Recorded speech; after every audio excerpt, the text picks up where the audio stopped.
everybody, welcome back. We are streaming live from the Arcadian Services booth here in Las Vegas, booth 445, so if you want to come by and check us out, here we are. We are going to be having some customer stories for you today, along with some product demos, so make sure you're tuning in. If you're not able to be here in Las Vegas, this stuff will be available for you post-show, so make sure you come check that out.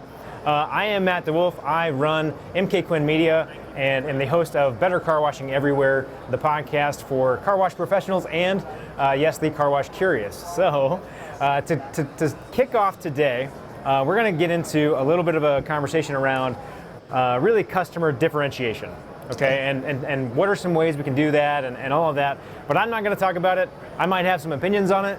But Erik McCullough is joining me today to help us kind of learn from his experiences and share his story. Erik, welcome. Thank you. Thank you very much. Okay, so we got to start back at the beginning, right?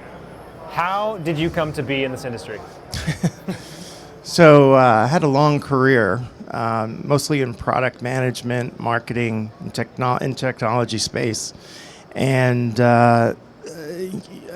it was a semi-successful company in some ways, and it got bought and sold many times.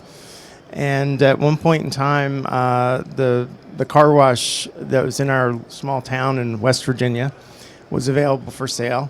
And, I had some money burning a hole in my pocket, I guess, from the experience of the technology. And I bought it. And the first, I didn't know anything about car washing. I'm not even good on a ladder, kind of thing. So first call was to the people who sold the equipment to the previous owner, and that was a person named Wally Dunford, and he drove up and saw my car wash and gave me some opinions.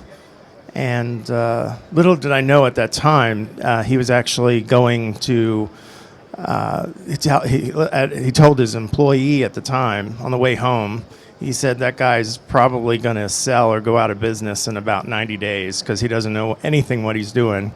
I had a finance background and a marketing background, and I think they told me originally, the guy said this place was going to make $60,000 a year or something, and I said, well, maybe I can do like 20% better or something, And as it turns out,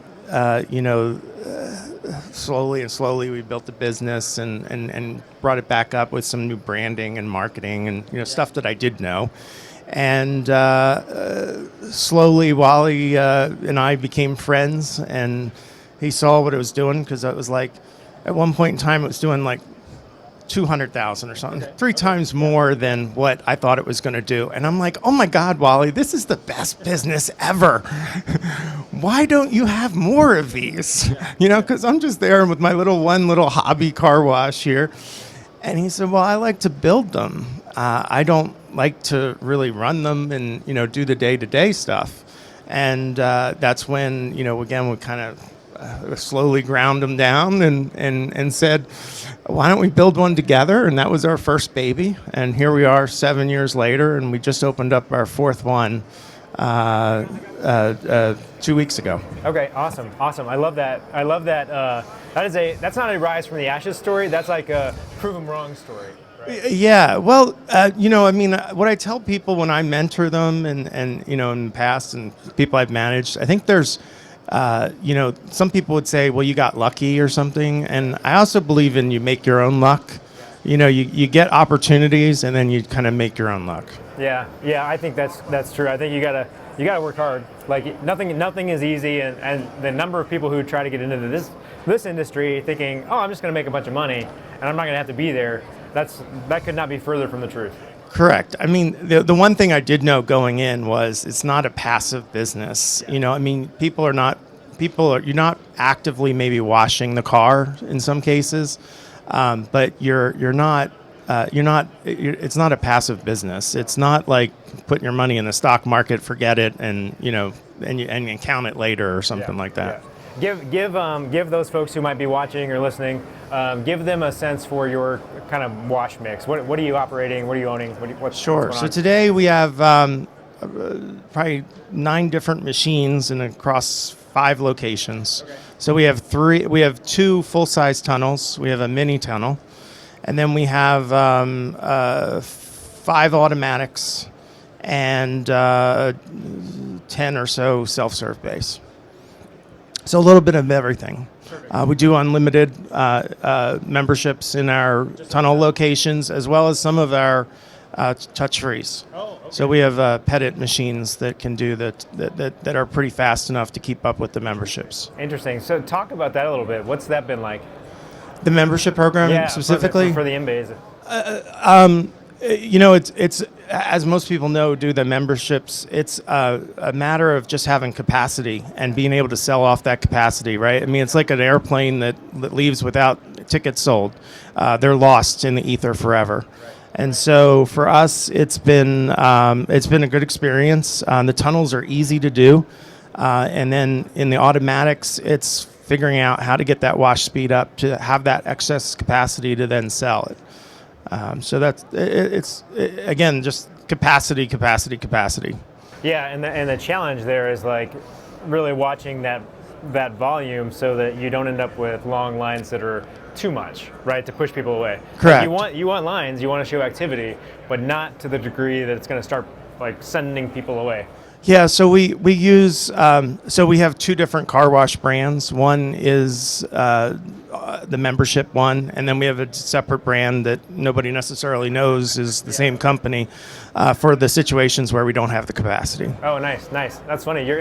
You are your own competition. in some situations, yes, exactly. That's great.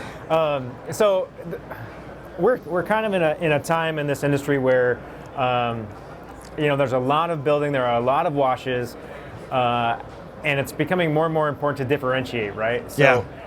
Talk about some of the ways that you make sure that you stand out with your wash. Sure. For us, I think you have to understand your brand. As I said, we have 2 brands. We have a high-end brand and we have a low-end brand. And I mean, just like if you were in, you go to clothing stores, you can go to Walmart, you can go to Macy's, or you can go to Neiman Marcus. And so you need to understand what your brand is, what your value is to the customer, and then exploit that, to make sure you're giving them the value that they deserve. So the one brand which does the memberships, Mighty Shine, is our higher end brand. Okay. And we like to do those extra differentiators for sure. If you're in the other brand, we sometimes don't, right? I mean, it's just a matter of different people want different things. Like just the people who go to Walmart want a different thing than the people who go to Neiman Marcus for their clothing. Yeah, well, and there's a different expectation, right, of like what they're going to get. And correct. So the game is all about meeting and slightly exceeding those expectations. So it's just better than average, right? Correct. We would say that we don't want to satisfy the customer. We want to delight the customer, which is the next step up to me over satisfy. So whatever your brand's whatever you're selling as your expectations is just deliver a little more. Yeah, I love that. Well, so let's talk a little bit about one of the ways that you all are doing that. There's lots of senses, right, that you're appealing to in the car wash space. You want to see a show. We always talk about the show when you're going through a tunnel. Absolutely. Or even in an in-bay. And we talk about, so that's sight. And then we talk about sound a little bit. It's a little bit different. That's more about really like, can you keep your dryers kind of quiet, right? But then there's scent, right? Yeah. And that's a total sensory thing. So you're trying to kind of wrap into all of it. You all are doing some stuff with the scent. Talk about what that is. Sure. So like you said, we try to get all the senses involved as much as you can, right? Sight is the show, but then the smell is, the hidden one that it's remarkable how many people tell us later on, that about the smell and the sense that they have. And in fact, one of our sites, we use it as a differentiator in that we have a dual in-bay automatic next to each other, and we use different scents in each line. Oh, really? And it has So there's some people don't recognize it until afterwards, and then there's the regular customers who are like, "Oh, what's that new scent?" Like our Arcadian uses a lot of different. They come up with new scents like at wintertime and stuff like that, in the holiday season and stuff. So we put like Winter Cabin in one of the bays, and people are like, "Oh, this is awesome," and then they're using that line. And one of the tricks that we actually use, and it kind of helps operationally.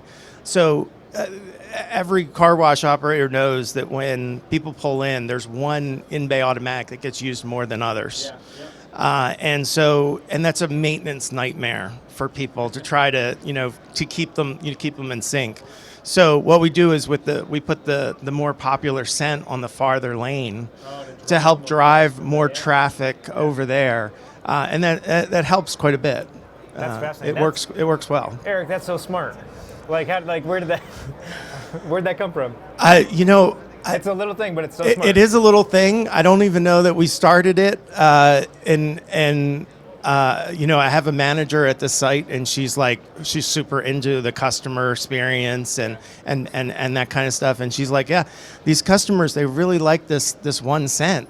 And I'm like, well, maybe we should move that scent to the other bay. So I don't know that it was smart. It was just like, you learned it, and then maybe somebody's listening to this going, oh yeah, I should, you learn from others, right? So sometimes you learn from happenstance, and other times you learn from others. This one was probably the happenstance one. Yeah, sometimes it's out of necessity, not necessarily intention. Right. That's funny. The great ideas, and you're like, oh, I didn't know that was going to be so awesome, but now it really works. Yeah, it's as opposed to like signs or concrete, or can we push people to this bay a little more? What do we need to do? Yeah. I love that. I love it when it works out that way. Talk to me a little bit about kind of what you're doing on a day-to-day. What keeps you coming back? What keeps you excited about being in this industry? I think it's there's a lot of it's in some ways people say it's the same thing every day, rinse, wash, repeat, kind of thing or whatever. Yep. Wash, rinse, repeat. But I think it's much different than that. There's the customers. Some of them give you crazy stories, and then some of them are just genuine people. Like the one that touches me is we have a customer who has an autistic child, and they just talked about how much they love coming to the car wash. And for his 9th birthday, his mother made a picture, made a cake with of the car wash. And we gave, when we heard about that, we made them an employee, and gave them a hat and a shirt and a name tag, and we were just able to do something like that. It was really cool. When I think about car washing, that story still sends chills down down me. You would change somebody's life in that regard, and it's those kind of things that come out of nowhere that you didn't really expect to experience as a quote-unquote car washer. Yeah, it's a different kind of impact on someone's life that you don't realize you can have when you're just running a business, right? Well, most people think it's just about clean cars, and there's just so much more emotional component of car washing that I don't think gets a lot of attention. Yeah, I'd agree with that. Well, obviously the fragrance that you're using is an Arcadian product. Correct. And it's called Injectascent. Correct. We Injectascent. Yep. We use different ones the different ways. So we're using coconut lime, which is a very popular scent. We use that mostly in our, in some situations like in the tunnels, we don't really have choices. Right. So we do that. And then what we usually use is coconut lime, and then the fun scent from Arcadian that they're doing. Sometimes I think they're cotton candy and Winter Cabin, for instance, in the winter. What do you think, aside from being able to push people to the bay you want them to be in most frequently, what do you think is maybe the biggest benefit for you? When you delight people is they end up talking about you, right? And it creates that buzz that that hey, I went to a car wash and something happened that never happened before. They had this smell, the winter cabin or the coconut lime. They just have this crazy smell, and because they're delighted, they're more likely to talk about the experience. Yep. And that to me has fueled a lot of our growth to be able to do what we've been able to do. Great. That's great. That's so good. So good. Well, there was a time when you were not a professional car washer. Yeah. Today you are a pro. I hope so. I don't know. It depends. It depends on the day. I mean, let's be honest, right? But I'm curious, if you could give one piece of advice to yourself that you know now when you were getting into this industry, what would you tell yourself? What's one piece of advice you could give? Pay more attention to maybe the customer. I mean, the customer drives everything, and it's not the nuts and bolts. It's the customer experience. Yeah, great advice. Great advice. Erik, thank you for spending some time today sharing your story. I think it's going to really help some people out there. Cool. Well, I'm glad to do it. Arcadian's been great to us, and really enjoy using their products for everything.